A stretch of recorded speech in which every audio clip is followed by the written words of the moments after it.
매일 오전 11시부터 FM 99.9 OBS 라디오. 기후변화와 관련된 다양한 소식을 알아보는 시간입니다. 오늘은 미세먼지와 건강에 대한 이야기라고 하는데요. 노강준 PD 나와 있습니다. 안녕하세요. 네, 안녕하세요. 좀 전에 그 기후톡파 온 사연 듣다가 네. 그 공감 간 게 저는 젤 타입의 그 아이스팩 있잖아요. 네. 참 무지해가지고 네. 옛날에 한 사건을 했었는데 어떤 거였죠? 젤 타입의 아이스팩 이거를 네. 이것도 한번 분리수거가 해버리라 해가지고 어떻게 비닐을 딱 뜯고 젤 타입 그것만 버린 거예요. 네, 젤 내부에 있는 예, 것들요. 내부에 있는 젤 한번 버려보셨어요? 아니요, 안 버려보셨죠? 해봤어요. 절대 하지 마십시오. 아, 그래요? 뿌걱 올라오더니 아, 그래요? 난리가 주변에 난리가 나서 아. 그때서 그래서 그 이인성님께서 하신 게 젤 타입은 노해서 물로 요즘 물로 이렇게 아이스팩이 네, 나오잖아요. 맞아요. 그게 너무 좋은 거예요. 음.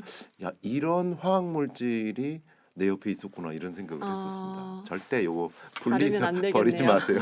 저는 한 번 쓰고서 또 얼리고 이런 식으로 재활용을 좀 많이 하긴 하거든요. 오, 대단하십니다. 저는 하여튼 그 재활용하다가 사고 친 사례, 안 좋은 사례 그리고 좋은 사례. 다시 본론으로 이제 돌아가서 미세먼지. 네. 미세먼지. 이 미세먼지로 대기질이 나빠질수록 이 치매 위험이 커진다라는 논문이 나왔습니다. 아마 그 얼마 전에 뭐 요거는 보도가 좀 돼가지고 네. 아시는 분들 아실 텐데 좀 자세하게 소개를 해드리면요. 네. 지난 16일 조재림 김창수 연세대 의대 예방의학교실 교수와 또 노영 가천대 길병원 신경과 교수 연구팀이 국제학술지 인바이러먼트 인터내셔널의 논문을 발표했는데 논문의 개요는 이렇습니다. 미세먼지 같은 대기 오염 물질들이 많으면 많을수록 대뇌 피질의 두께를 얇게 만들어서 알츠하이머 치매 위험이 높아지더라. 듣기만 해도 좀 우울하죠. 무섭고 우울한 느낌인데 50세 이상 성인 600명 넘게 관찰 조사한 결과라고요. 네, 이 연구의 특징은 이 관찰 조사가 들어갔다라는 게 특징입니다. 지난 2014년 8월부터 32개월 동안, 그러니까 한 거의 3년 가까이 네. 서울, 인천, 원주, 평창에 살고 뇌 질환이 평소에 없는 네. 건강한 50세 이상 성인 640명을 대상으로 관찰 조사를 했대요.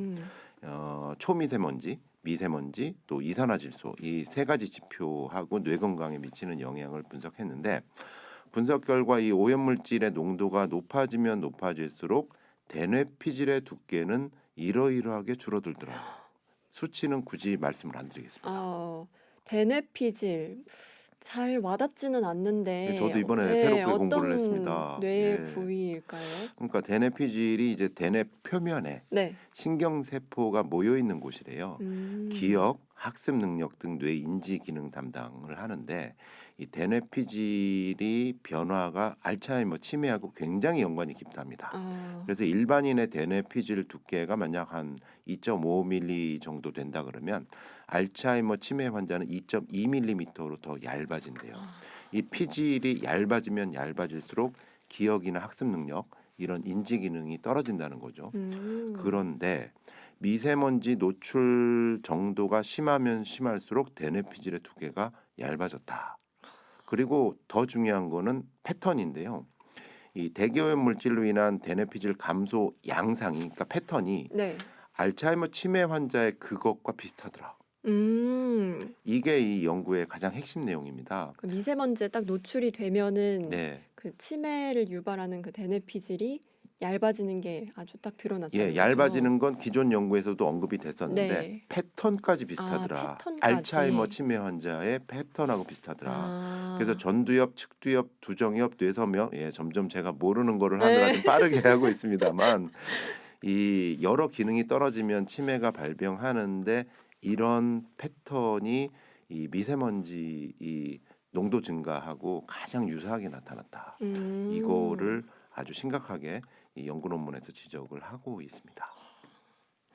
치매와는 별개로 인지 기능도 그럼 좀 떨어질 수 있는 네, 건가요? 그거에 대한 연문 통계 조사도 나왔는데요. 초미세먼지하고 미세먼지 농도가 증가될 때, 또 이산화질소 농도가 증가될 때마다 인지 기능 점수가 각각 이러이러하게 떨어졌다라고 합니다. 알츠하이머 아. 치매 전 단계인 경도 인지 장애 위험, 죄송합니다. 잘 몰라서요. 빠르게 읽겠습니다.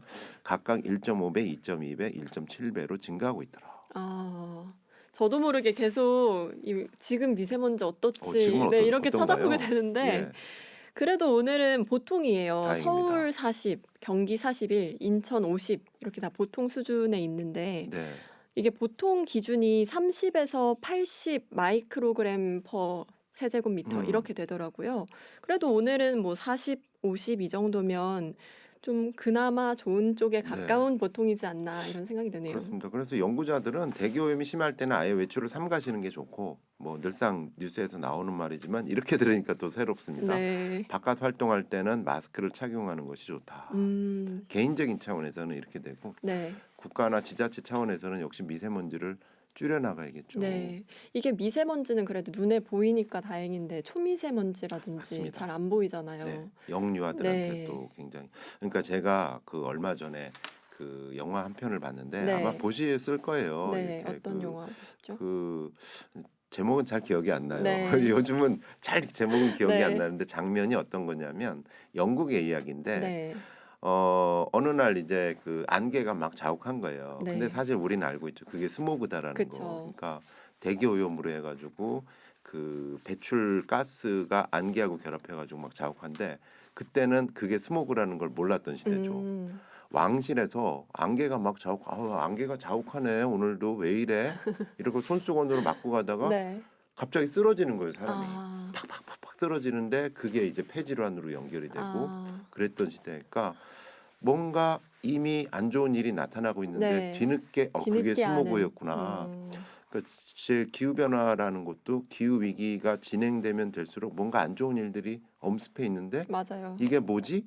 하다가 나중에 이런 알게 논문으로 되는. 나오는 거죠. 아. 네.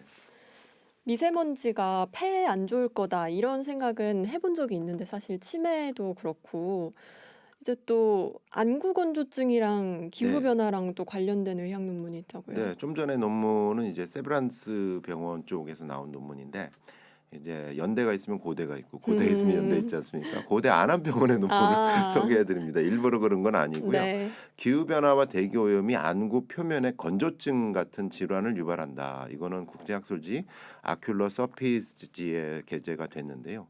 구체적으로 살펴보면은 기후 요인 중에서 기온, 습도, 네. 풍속, 자외선 노출 이런 것들이 안구 표면 질환을 유발을 하고 있는데 특히 기온이 올라가게 되면은 네. 이 안구 표면은 늘 환경이 변화됨에 따라 일정 상태를 유지하려는 항상성이라는 게 있대요. 네.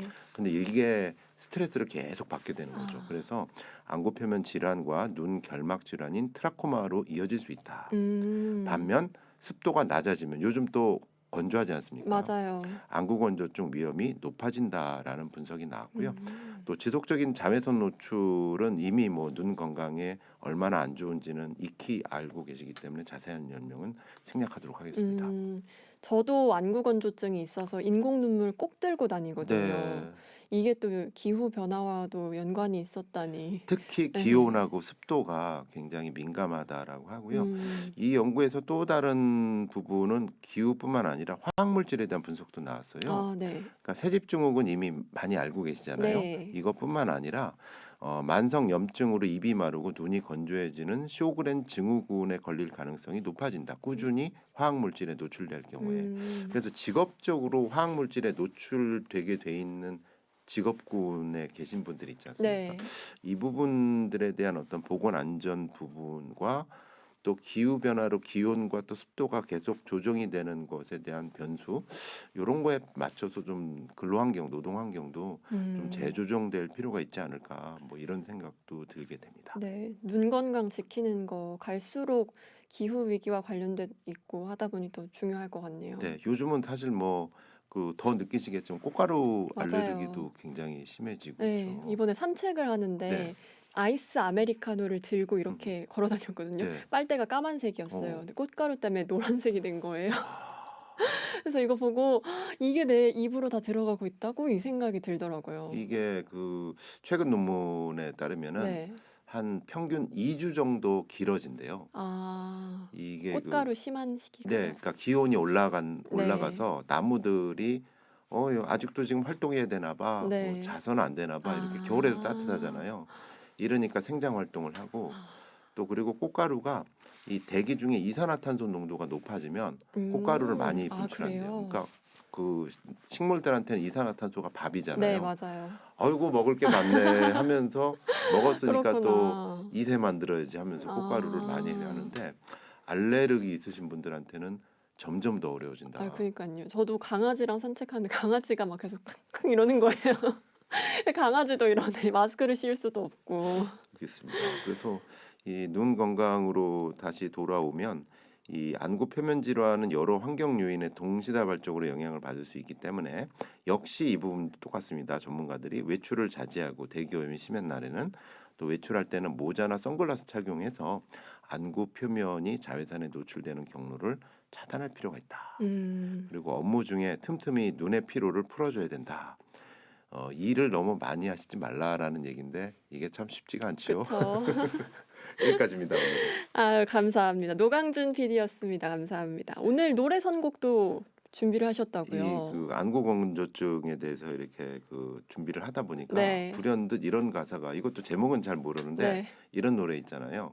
눈물이 난다. 아, 눈물. 네, 고맙습니다. 알겠습니다. 그러면 노강준 PD의 신청곡 임영웅의 사랑은 늘 도망가 듣겠습니다.